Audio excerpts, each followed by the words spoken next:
zvese. Iwe unongodzokorora semwedzi.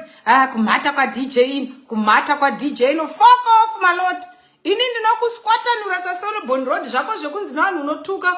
Ini ndinokunetesa mwana unyamwisi. Zibeche rinoda kunyengwa nemazimu dhonzo mafailed artist asingagoni. Dai uchitombononyengawo nenhingirikiri nema celebrity anenge vana Ja Praiser, vana Baba Harare vari nani. Uri kunotora zvibhonda zvinoswera zvichiridza ngoma mumastreets zvichida kupinda kuzimu dhonzo zvisingatokwanisi no hit song nothing. Pabeche pane matuzvi.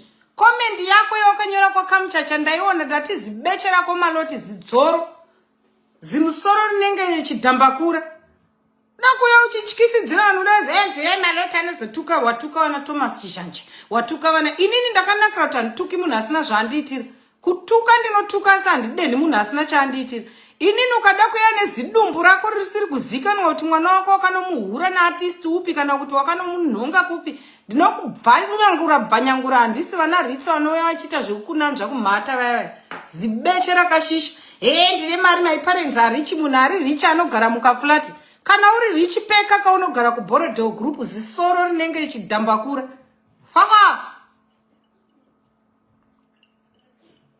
Dakuya uchinimisira zibeche uri desperate iwe shamwari.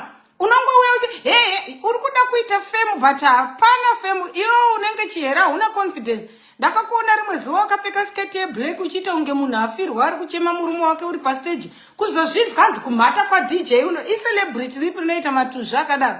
Haufa wakaita celebrity, you wanted to be Windsor but you can never take chipo cha Windsor. Sit somewhere shamwari. Kaguva kako kauri kufamba nako kaya kaguva kako kaya. Ndinokatuka makuseni masikati manheru mukaswera marambana. Murume wewe. Kamunhu kakawonda kuita unge kakadya plastic. Zisoro nenge musoro webhazi wechiatiko. Da kutuira nezidzoro panapa uda ute kuita nhumbu yako ine pamuromo uda kuita masara ako kwaIsland. Satani wako maloti zibeche. Haunyari kuvhura zibeche rakashama iroro uchivhurira kamunhu kakufa nemabhrongo nemadrugs. Hanzi my boyfriend is talented. Which talent? Tisu tinoona talent. Talent wakatoriruza pana Windsor. Paya muri kumanikidzira hapana talent hapana zvinore hulengende hulengende. Ndaunoona masong chaiwo kuvanhu vanoziva kunonzi kuimba.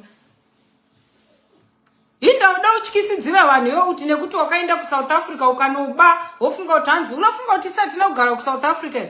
Isu taifamba nembavha dzairura muSouth Africa tichitenderera nembavha dzaidzingirirwa nepfuti nemapurisa.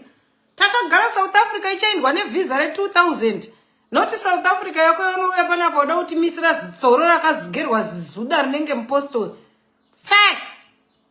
Ndakutyisidzira kuti social media yese because wakauya ukapeta Tatelicious kataiwa rega tisaipindira. Inini manje ukada kunditanga ndakanyara ndinokubvarura nekamukomana kako kaya.